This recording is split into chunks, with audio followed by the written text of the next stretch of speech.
Bonsoir à tous. À la une de ce journal, en pleine crise sanitaire, un don matériel en équipement, un don en matériel médical venant du professeur Maurice Kamto a été jugé irrecevable selon Christian Penda Ekoka.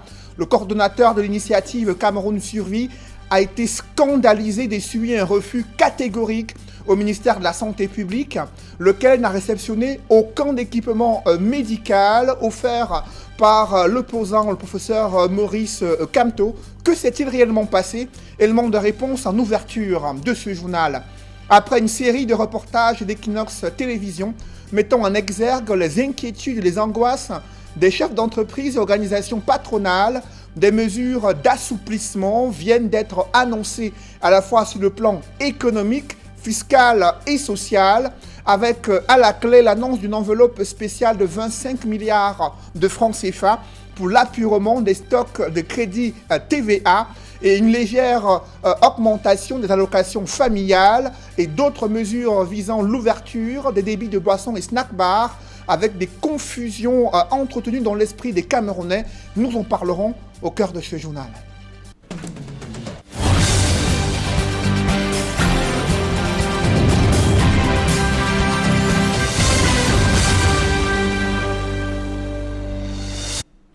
Merci de suivre cette édition complète de l'information sur Equinox Télévision. C'est une scène scandaleuse à laquelle a assisté Christian Penda Ekoka, président du comité de gestion de l'initiative Cameroun Survie. Il s'est rendu au ministère de la Santé publique pour offrir un don venant du professeur Maurice Kamto, don en matériel médical. À la surprise générale, ce don n'a pas été réceptionné. Ils ont essuyé là-bas un refus catégorique du ministère de la Santé publique sans explication claire. Le récit des faits avec Aïk Cyril. Arrivé au ministère de la Santé publique, Christian Penda Ekoka en ressort sans avoir accompli ce pourquoi il a effectué le déplacement. Le président du comité de gestion explique que le ministre de la Santé publique a refusé de recevoir le don de Suivi Cameroun Survival Initiative. Le ministre a refusé de recevoir un don de matériel médical destiné aux professionnels de la santé.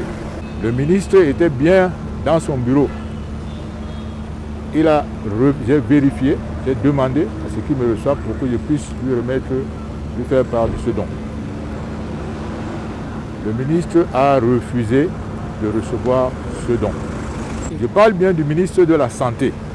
Alors qu'au même moment, il reçoit des dons de personnalités étrangères dans le même but.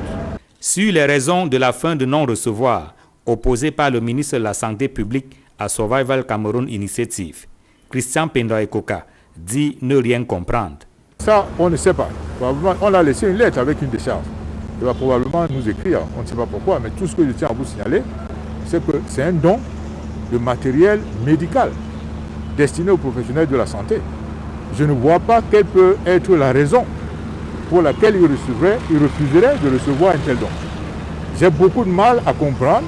Il s'agit en réalité de 10 000 masques barrières, 6 800 masques chirurgicaux et 950 kits pour tests de dépistage du coronavirus offerts par le professeur Maurice Kamto comme contribution personnelle et individuelle à l'initiative Suivi Cameroun. J'ai le plaisir ce jour de soutenir l'action humanitaire engagée à travers l'initiative citoyenne Survie Cameroun Survival Initiative par la remise du lot de matériel médical et non médical ici présenté et que vous pouvez voir. Ce don est fait à titre personnel, c'est-à-dire par le citoyen Maurice Kamto. Le président du comité de gestion de Suivi Cameroun Survival Initiative explique que s'il a voulu transférer le don au ministre de la Santé publique, c'est tout simplement parce qu'il s'agit d'équipements destinés essentiellement au personnel médical et non au grand public. Pendant que le gouvernement refuse de réceptionner ce don en matériel médical du professeur Maurice Kamto, certains patients atteints du Covid-19 broient du noir dans certains hôpitaux publics. Malgré l'annonce de la gratuité de la prise en charge, de nombreuses familles dépensent des sommes faramineuses pour l'accès au traitement entre la consultation, le diagnostic, les examens médicaux, les services de réanimation et la prescription des médicaments. Où est cette fameuse gratuité de la prise en charge des cas du Covid? C'est une enquête signée avec Mitterrand Dam et Donald Brice Kamgang dans les hôpitaux agréés Covid-19 dans la ville de Douala et des témoignages édifiants sur les dépenses faramineuses effectuées par de nombreuses familles dans la capitale économique du Cameroun.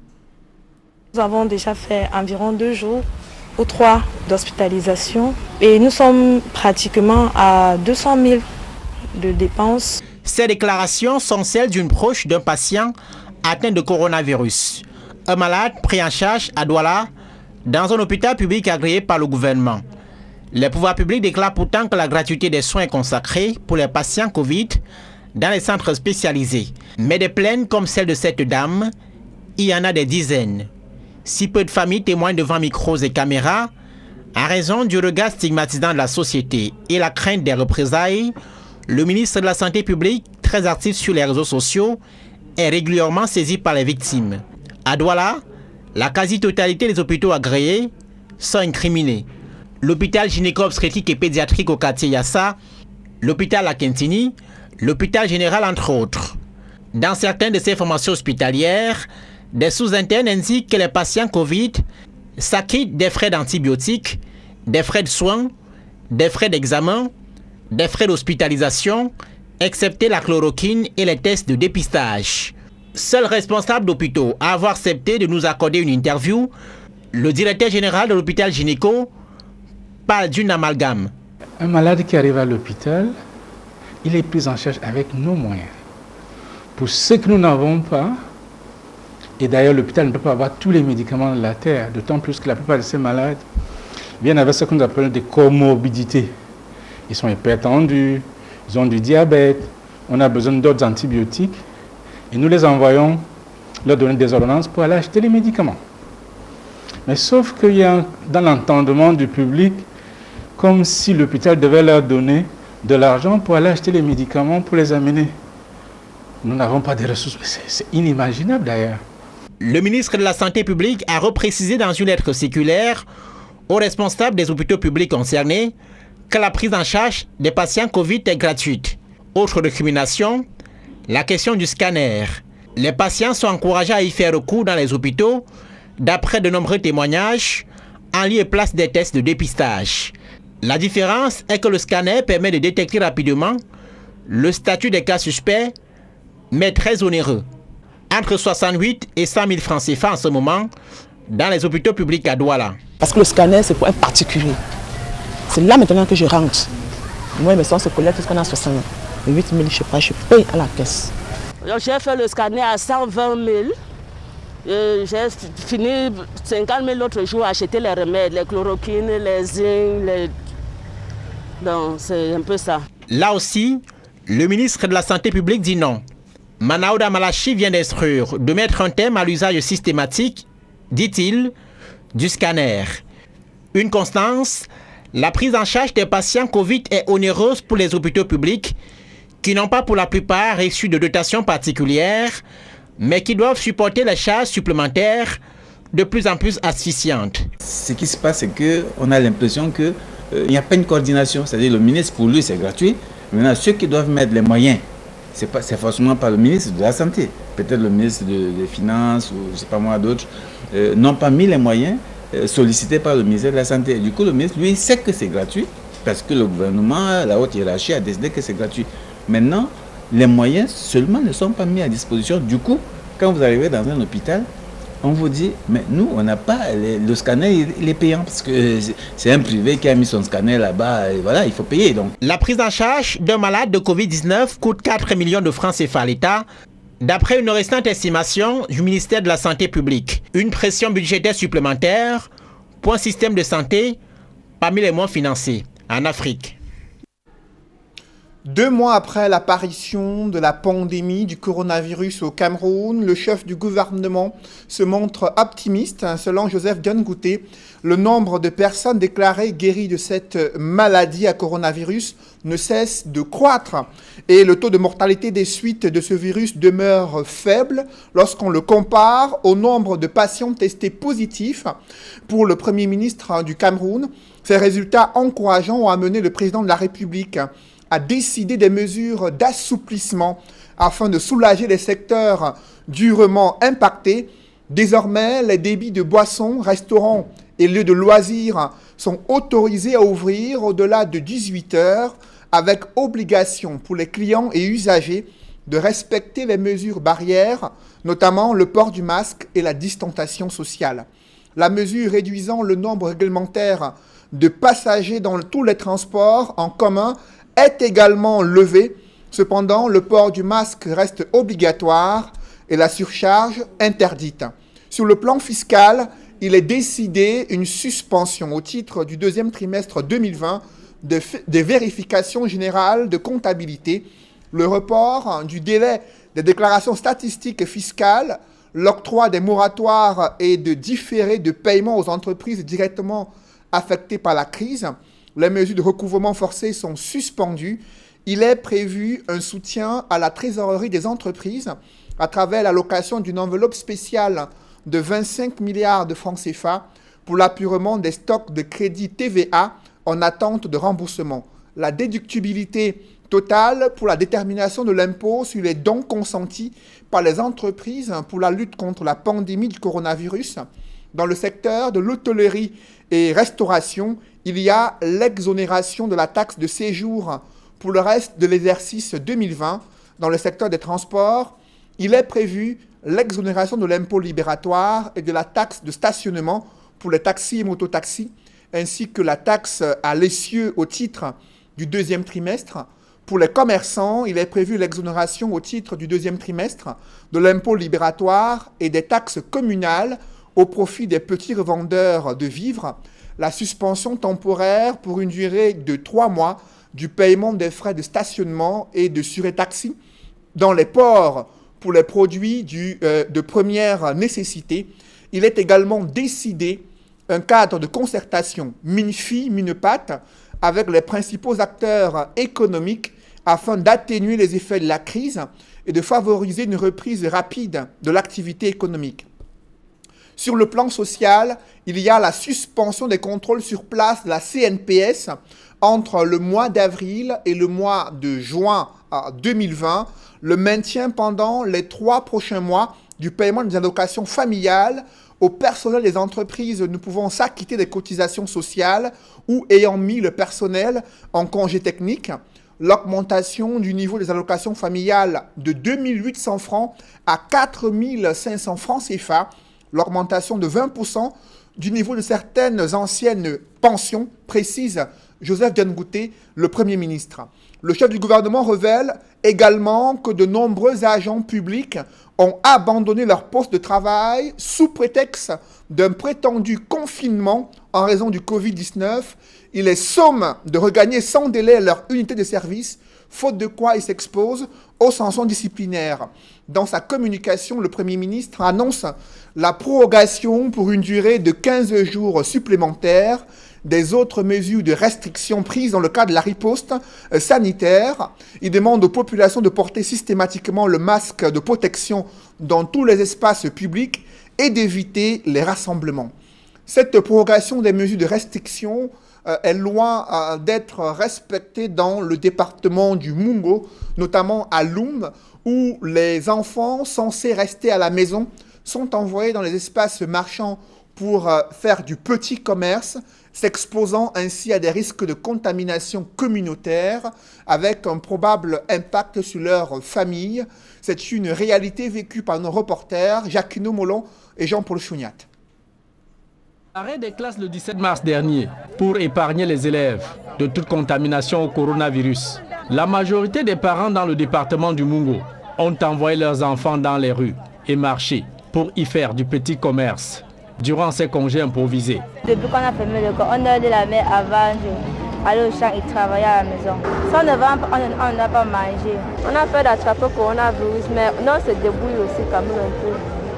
Si on reste à la maison, on n'aurait rien à manger. Il y a des mamans qui appellent le colbos. Sillonnant les marchés de Manjo, Njombe, Loum et Mbanga, le constat est le même. Enfants de tout âge, fourmis entre étalages, couloirs, coins et recoins de ville, dans l'espoir de gagner quelques sous. C'est déplorable aujourd'hui que ces enfants ne soient pas à la maison, mais plutôt dans les marchés en train de vendre à tout vent. Selon des médecins, cette balade des enfants à longueur de journée, côtoyant monsieur tout le monde, sans masque ni respect de distanciation sociale, représente un danger pour les adultes. Les voyons se balader dans des marchés, dans la rue, faire du commerce. Ils sont en fait les premiers vecteurs. Ils vont transporter la maladie vers les ménages. Eux, étant porteurs, ils ne vont pas manifester la maladie, sauf dans des cas vraiment difficiles. En attendant la reprise des classes, annoncée pour le 1er juin, ces élèves ont encore tout le mois de mai pour circuler dans ces espaces publics. Nous souhaitons que les parents puissent comprendre toutes les mesures de sécurité prodiguées par le gouvernement afin que nous puissions avoir des enfants le 1er juin dans un état sain pour ne pas nous-mêmes nous faire contaminer. Les parents les plus avisés redoutent déjà une propagation accrue du Covid-19 si les autorités administratives et les forces du maintien de l'ordre ne frappent pas du poing sur la table pour obliger les parents inconscients à confiner leurs enfants à domicile. Et comment les pays africains se mobilisent face à la pandémie du coronavirus? La Guinée équatoriale a passé une commande de ces produits qui sont conçus à Madagascar afin de faire face à la pandémie sur son territoire. D'autres pays africains expérimentent des solutions propres et africaines, notamment à travers la pharmacopée traditionnelle, pendant que d'autres émettent des réserves sur de telles démarches prenant en compte les plantes médicinales existantes sur le continent africain. Des précisions avec Eric Watat et Nadine Yambou. À l'aéroport international d'Ivato à Madagascar, des dizaines de cartons de Covid organique de près d'1,5 tonnes. La cargaison est destinée à la Guinée équatoriale. Un avion spécialement affrété par les dirigeants équato-guinéens est arrivé dans le pays pour ramener cette tisane élaborée dans les laboratoires pharmaceutiques de l'Institut malgache de la recherche appliquée. Cette décoction proposée par Madagascar est composée d'artémisia et des plantes médicinales utilisées dans le traitement du paludisme. Ce don, fruit de la coopération entre les deux pays, va permettre de renforcer la lutte contre le nouveau coronavirus. Il est composé d'un lot de 10 000 doses préventives et de 1 500 doses curatives. La Guinée équatoriale est ainsi le premier pays à utiliser cette tisane purement malgache. La Guinée-Bissau, pour sa part, envisage aussi de réceptionner dans les prochains jours le Covid organique. Lors d'un entretien avec son homologue malgache, le président de la Guinée-Bissau a indiqué qu'il pourrait récupérer ces produits et les redistribuer aux pays membres de la CEDEAO. Le président Andry Rajoelina, désormais au cœur de toutes les attentions sur le continent africain, a annoncé dans un tweet une première commande par le Sénégal après une discussion avec Macky Sall. D'après une source proche du dossier à Dakar, le président sénégalais s'est dit ouvert à la réception, mais aucune commande n'a encore été passée. Le président malgache a évoqué il y a quelques jours l'envoi d'une 50aine d'échantillons. La recherche de solutions purement locales contre la pandémie du coronavirus porte également ses fruits en Côte d'Ivoire. Le ministre ivoirien de l'Enseignement supérieur et de la recherche scientifique annonce la fabrication d'une tisane à base de plantes et dotée de principes antioxydants et antirétroviraux. De même que la mise sur pied, d'ici le mois de mai prochain, d'un prototype de respirateur spécialement conçu pour lutter contre le virus. Après avoir refusé de prendre le don en matériel médical du professeur Maurice Kamto dans le cadre de l'initiative Cameroun Survie, le ministre de la Santé publique répond au président du comité de gestion de cette initiative. Dans une correspondance adressée à Christian Penda Ekoka, Manaouda Malachiev invite le président de l'initiative Cameroun Survie à prendre attache avec le ministre de l'administration territoriale en vue de la mise à contribution de ce don au profit du gouvernement dans la lutte contre le Covid-19. Le ministre de la Santé publique fait savoir que conformément aux dispositions juridiques relatives à l'appel à la générosité publique et celles portant sur la liberté d'association au Cameroun, je vous invite à bien vouloir prendre attache avec le ministre de l'administration territoriale en vue de la mise à contribution de votre don au profit du gouvernement dans la lutte contre le Covid-19. C'est une correspondance signée du ministre de la Santé publique adressée au président du comité de gestion de l'initiative Cameroun Survie, Christian Penda Ekoka. Évoquons à présent ces employés du laboratoire national de contrôle de qualité des médicaments qui poursuivent leur mouvement d'humeur. Cette fois-ci, ils ont manifesté devant le ministère de la Santé publique. Les employés du laboratoire national de contrôle de qualité des médicaments, ils revendiquent le paiement de 4 mois d'arriérés de salaire. Les négociations piétinent et ils entendent durcir le ton dès la semaine prochaine. Je vous propose d'écouter leur délégué de personnel. Nous avons commencé la grève auprès de notre institution, qui est le LANACOM. Nous avons passé lundi, mardi, mercredi, sans suite favorable de notre hiérarchie. Donc si nous on se retrouve ici au ministère aujourd'hui, c'est parce que le ministre de la Santé est notre tutelle technique. En même temps, tutelle technique, il est notre PCA. Donc ce que nous revendiquons ici, c'est pour que, en tant que notre PCA, qu'il fasse à ce que notre revendication, qui est le paiement de 4 mois de salaire, puisse aboutir. Et nous pensons qu'après le week-end, si jusqu'à lundi, nous n'avons pas une information relative au paiement de nos salaires, dès lundi de la semaine prochaine, il ne sera pas possible que le travail continue à avoir lieu à l'ANACOM. Même pour le top management, parce que nous sommes dans un contexte où le LANACOM est interpellé pour, n'est-ce pas, contrôler la qualité de la chloroquine qui doit être produite et de l'azithromycine dans le cadre de la production avec l'IMPM. Et on ne peut pas attendre de nous autant alors que le personnel jusque-là reste sans salaire.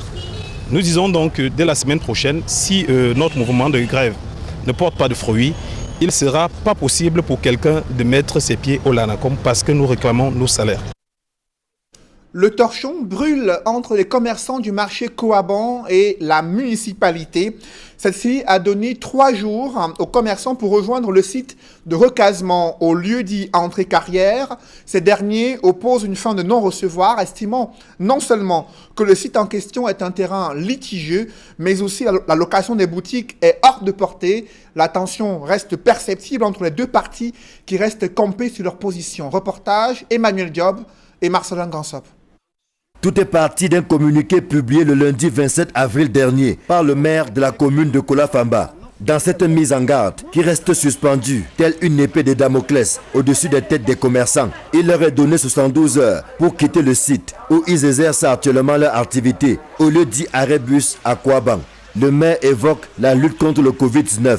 Un ultimatum que les plus de 2000 commerçants installés sur ce terrain privé n'entendent pas de cette oreille. Quand les Chinois ont commencé à travailler la route-ci, on n'avait pas où aller. C'est comme ça que le maire nous a dit qu'il n'a pas où nous mettre, qu'on se débrouille. C'est comme ça que le sous-préfet, André Noir, à l'époque là, en 2012, qui vient nous mettre ici là. La famille n'a pas refusé.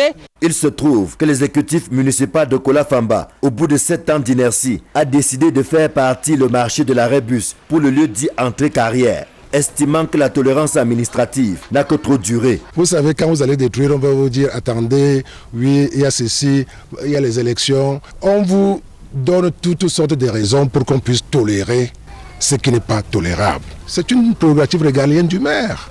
Nous avons donc décidé de fermer ce marché et de faire en sorte que les commerçants émigrent vers le marché municipal. Et je vais même vous dire que ce n'est pas la mairie qui a construit les boutiques.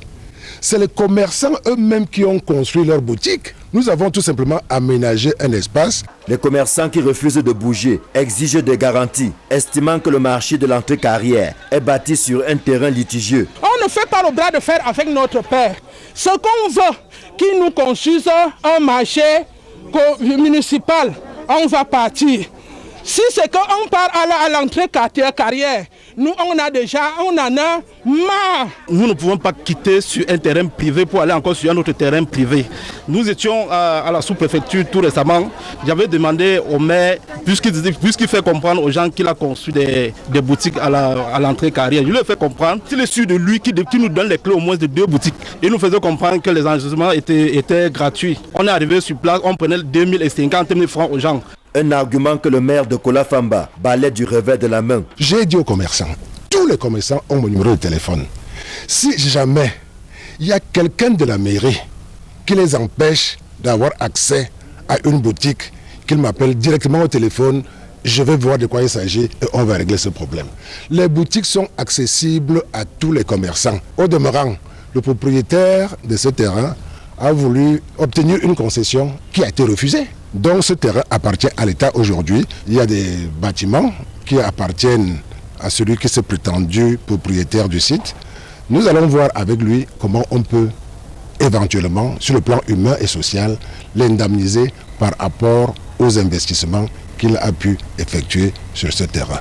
Le délai de 72 heures est épuisé et les 2 parties en conflit se regardent désormais en chien de faïence. Les plus de 2000 commerçants poursuivent sereinement leur activité pendant que la mairie de Kola-Famba prépare la phase répressive, c'est-à-dire le déguerpissement forcé. On attend de voir. À la veille de la journée internationale du travail, des dockers sont en colère. Sur la plateforme portuaire, ils ont tenu à manifester leur colère contre les conditions de travail intenables et la non prise en compte de leurs doléances posées depuis de nombreuses semaines, voire même des années, dans cette plateforme portuaire. Des précisions dans ce reportage de Isabelle Carole Zoupet. Devant l'ancienne direction des douanes, les dockers du port autonome de Douala manifestent contre les mauvaises conditions de travail que leur impose leur employeur. On souffre trop, vous comprenez non? On n'a pas de garantie. Avant on avait la garantie. Maintenant il a annulé la garantie ce mois-ci. Avant on était au syndicat, maintenant nous sommes en société. On n'a pas de contrat de travail. Le transfert même qui devait nous payer du syndicat pour la société, il n'a rien donné. Maintenant, le dernier bateau même qu'on a travaillé de 17h à 7h, il n'a pas pointé normalement. Vous voulez qu'on aille où? On va sortir de chez nous pour venir faire quoi ici?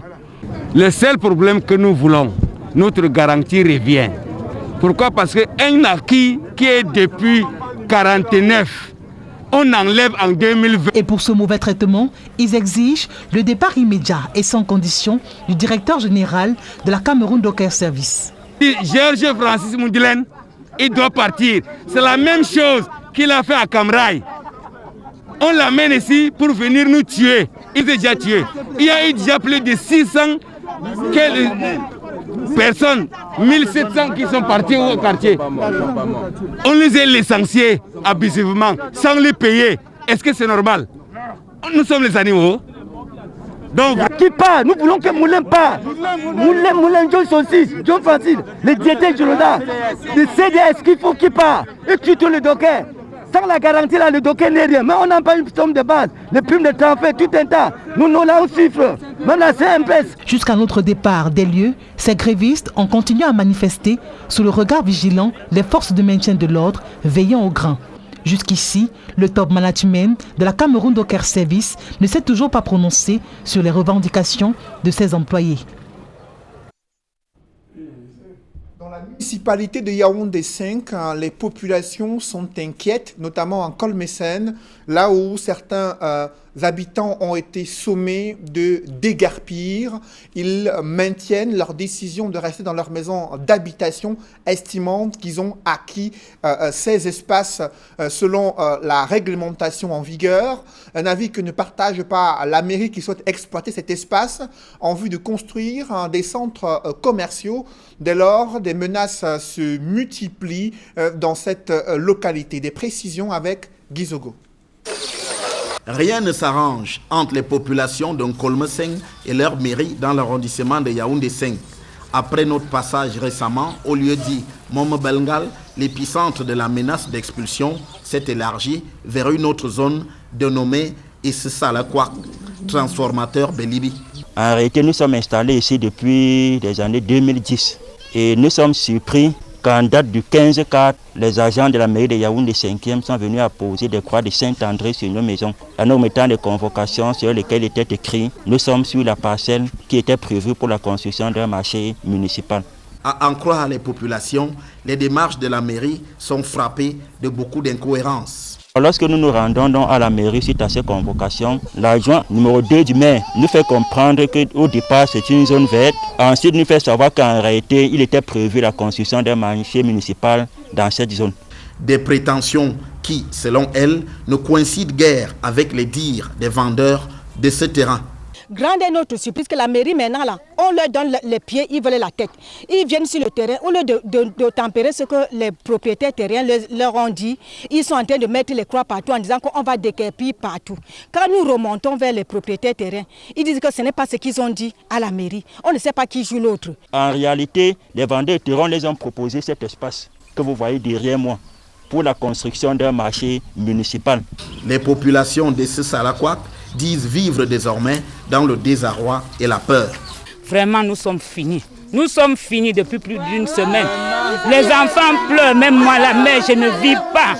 Je me demande comment on va faire avec le dehors, ce qui est difficile. On parle de confinement et c'est au moment du confinement qu'on demande que nous détruisons la maison. Aidez-nous, aidez-nous, ne détruisez pas nos maisons. Aidez-nous, aidez-nous. Pour elles, cette situation est d'autant plus douloureuse qu'elles ne savent vers qui se tourner. Nous ne savons vraiment pas quoi faire. Nous ne savons pas à qui s'adresser. Et sur quoi nous sommes rapprochés de la sous-préfecture. Et la sous-préfecture de Yaoundé 5e nous a fait savoir qu'elle n'était même pas au courant de ce projet de marché dans cette zone. Une preuve supplémentaire, à leurs yeux, qu'il se passe des choses douteuses dans cette affaire. Le président du conseil d'administration de l'agence de régulation des télécommunications a été limogé après de vives tensions au sein de cette structure. Essana Mahamat est éjecté de son siège de PCA à la suite d'un décret présidentiel. Son remplaçant est une femme. La nouvelle présidente du conseil d'administration de l'ARACT est Justine Difo Chunkam, coordonnatrice de l'organisation de la société civile More Women in Politics. Elle a milité pour l'éveil de la conscience politique des femmes. Elle s'est illustrée également dans les meetings politiques du parti au pouvoir. Un ancien député, Robert Bapolipote, rebondit à la société de recouvrement des créances à la suite d'un décret présidentiel. Il vient d'être nommé membre du conseil d'administration de cette structure publique. Après de multiples échecs cuisants dans sa chasse au lion, Jean-Jacques Ekindi s'est résigné.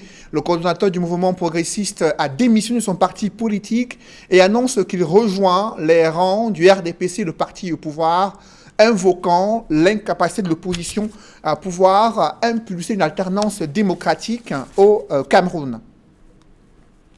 Parlons à présent de la société anonyme des brasseries du Cameroun qui annonce un concert live avec la star Petit Pays, retraçant le parcours d'un artiste musicien d'une renommée africaine et internationale, adulé par des générations de mélomanes au Cameroun.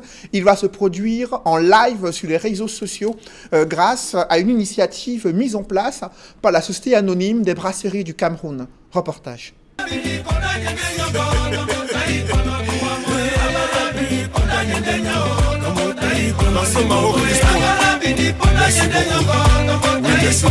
Il est sans doute l'artiste le plus prolifique du Cameroun. À son actif, près de 40 albums dont chacun avec son histoire et son succès. Une personnalité musicale qui a influencé de nombreuses générations, mais dont le personnage est une curiosité, voire atypique. Lui, c'est Petit Pays Rabarabi Adonai, le tenant du titre depuis 1987 comme mis le martel. Évidemment, c'est en 1987 que ce digne fils Sawa Dakwa pousse son premier cri musical alors qu'une carrière de footballeur venait de lui glisser entre les doigts.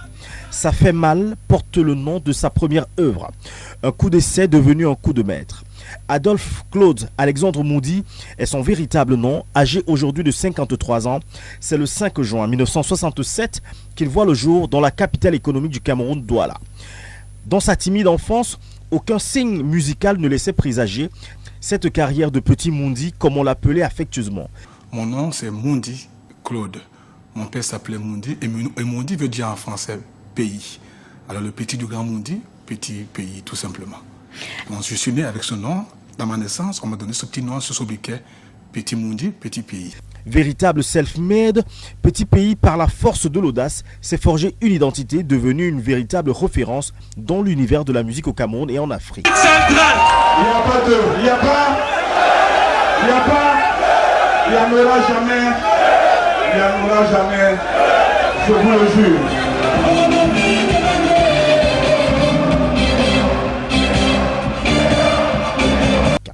Après ses aînés, les Black Steel, le défenseur des femmes apportera une nouvelle note dans le Makossa. Une note plus langoureuse et sensuelle qu'il dénommera Makossa Love. Cette nouvelle déclinaison du Makossa régnera du haut des cimes durant des décennies sous le signe de Petit Pays. De nombreux albums en solo, comme avec son orchestre Les Sans Visa, il régnera en grand maître. Les Sans Visa qui n'avaient pour visa que leur talent, est ce conservatoire de Petit Pays qui a vu passer des générations de musiciens qui font la fierté du 237 dans le local comme à l'international. De Ça fait mal à la Renaissance, son double album sorti en fin 2018, et Fata est resté au devant de la scène dans le sens propre du terme. Remplisseur de salles et de stades, il n'y a pas de Cameroun sans Petit Pays. Difficile donc de faire sans lui.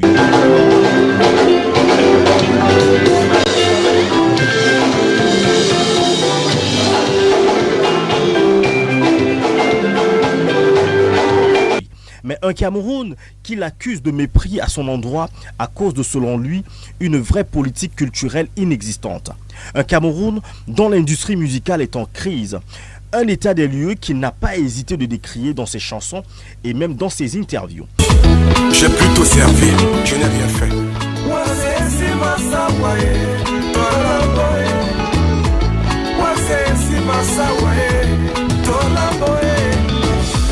Le seul endroit où les humains marchent avec la tête en bas, les jambes en l'air. Ben, c'est pas évident parce que bon, vous savez, pendant que les uns essayent de s'entendre, d'autres ne sont pas d'accord. Donc ce qui fait que voilà. Mais je pense que dans l'ensemble, avec le temps, les choses vont s'arranger, espérons, tout simplement. Et donc vous pensez que dans plusieurs pays d'Afrique, les droits d'auteur seront un jour respectés? Oui, je pense qu'un jour ça va arriver, comme au Ghana, comme au Nigeria, comme en Côte d'Ivoire, comme ailleurs. Et tout, il y a les pays qui ont compris cela aujourd'hui et qui frappent la main sur la table et qu'aujourd'hui tout se passe très bien. On espère qu'un jour ça va s'arranger et que les musiciens camerounais pourront jouir de leur boulot, quoi. Mi-ange, mi-démon, le neveu de Jésus souffle le chaud et le froid au Cameroun.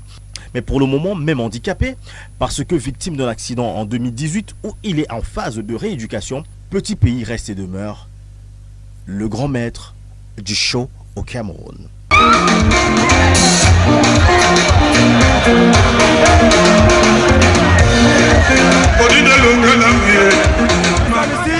Pour voir le grand maître, le champion du monde. C'est Rabarabi le meilleur.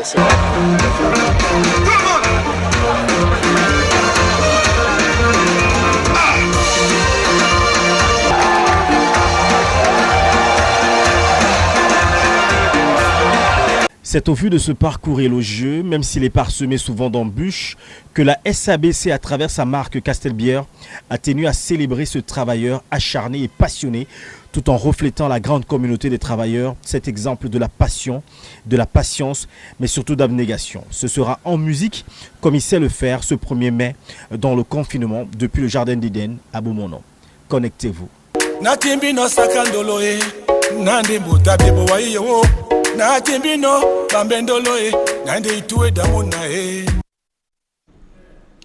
Mesdames, messieurs, c'est la fin de ce journal. Merci de l'avoir suivi. Juste après cette édition de 20h, retrouvez Serge Alain Autou et ses invités pour le débrief du journal sur le plateau d'Equinox Soir. Serge Alain. Fin de non-recevoir pour le matériel médical de l'initiative Survie Cameroun, initiative du professeur Maurice Kamto, ce jour au ministère de la Santé publique. Le président du comité de gestion de Cameroun Survie, cette initiative mise en place pour soutenir les Camerounais en difficulté et également aider les patients atteints du Covid-19. À la surprise générale, le premier don en matériel médical provenant du professeur Maurice Kamto n'a pas été réceptionné au ministère de la Santé publique. Une scène scandaleuse, selon Christian Pendaïkoka, chargé d'acheminer ce don au ministère de la Santé publique destiné au personnel de santé. Il s'agit essentiellement de matériel médical important avec de nombreux tests pour faciliter le travail des personnels de santé. Et le ministre de la Santé publique a adressé une correspondance estimant que l'initiative Cameroun Survie doit se tourner vers le ministre de l'administration territoriale s'ils veulent contribuer pour la lutte contre le Covid-19 au Cameroun. Voilà, madame, monsieur, c'est donc l'essentiel et qui n'en soit deuxième partie avec un autre invité, madame, monsieur, Wilfried Kanga, depuis Francfort en Allemagne. Bonsoir à vous, Cédric. Bonsoir à vous, Serge Alain. Rendez-vous demain 21, c'est ça? Rendez-vous certainement, lundi. Ah, lundi. Demain, c'est le 1er mai, c'est ça? Et c'est aussi vendredi, Serge Alain. Et donc, c'est une nouvelle équipe qui entrera en scène. Voilà.